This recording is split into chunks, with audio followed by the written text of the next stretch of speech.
The flames licked the edges of the check as if mocking the man holding it, a thin wisp of smoke curling toward the high ceiling of the opulent bank. He stood there, arms crossed, calm as ever, watching the manager's face twist in shock and disbelief. The smell of burning paper mingled with the faint scent of polished mahogany and leather chairs, a heady mix that usually spoke of wealth and power, but today, it was fear that filled the room. Jeremiah Lawson had walked into Lawson & Company, a small branch of what the city considered a prestigious bank, with nothing more than a check in hand and a measured stride. The manager, a man named Harold Finch, had immediately sized him up, not as a client, but as someone beneath the notice of the bank's true hierarchy. "I can't accept this," Finch said, tossing the check onto his desk as if it were a contaminant. "We don't process checks like this here. You'll have to leave." Jeremiah's eyes narrowed, but his calm didn't waver. "This check is valid," he said quietly. "And the funds are yours, should you choose to honor it." Finch snorted, an air of condescension thick in his voice. "I don't think so. Perhaps you don't understand how things work. We have procedures." And with a dramatic flourish, Finch set a small lighter to the check. The paper curled and blackened in an instant, the signature smeared into illegibility. Finch smiled triumphantly, clearly believing he had asserted his authority. But then, Jeremiah spoke, and the words were measured, soft, but sharp enough to slice through the manager's smugness. "Do you know who you're speaking to?" Finch froze. His confidence wavered. I don't. I own this bank," Jeremiah said. His tone was calm, but every word carried the weight of inevitability. "All of it. The branches, the holdings, the investments, everything. That check you just burned.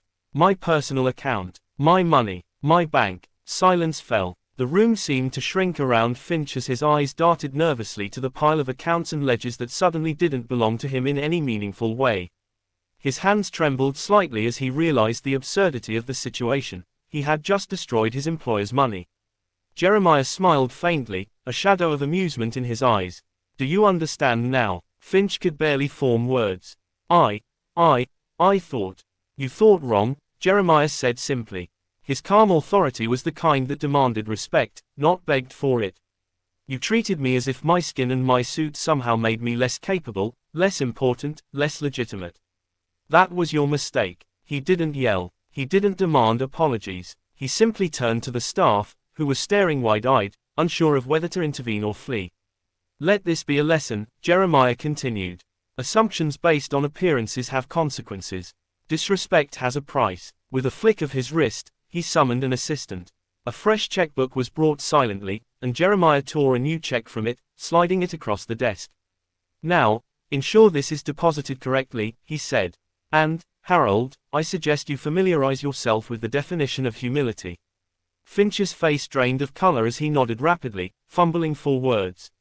"Of course, sir. I apologize, sir." Jeremiah didn't respond. He walked out of the bank with the quiet assurance of a man who had just reminded the world why respect is earned, not assumed.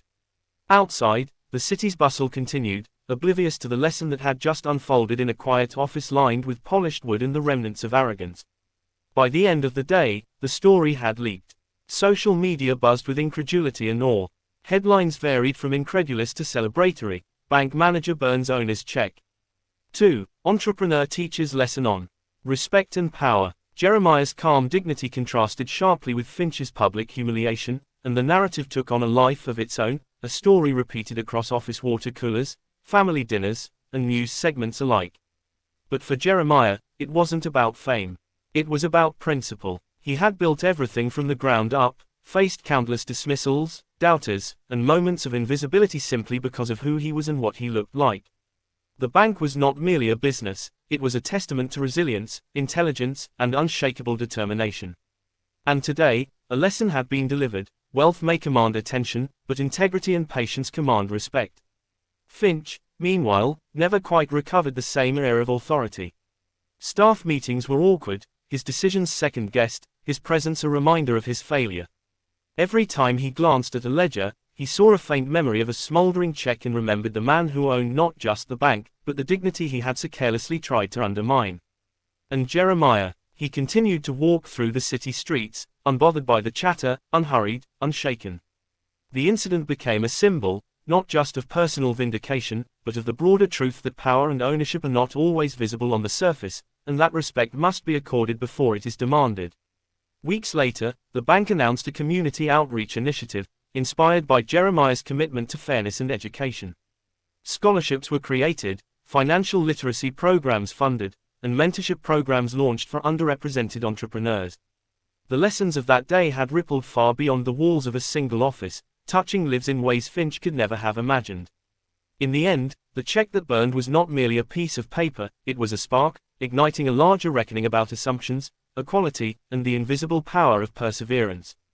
And Jeremiah Lawson, ever calm, ever deliberate, had simply proven that true authority is not in asserting dominance, it is in embodying it quietly, confidently, and without apology.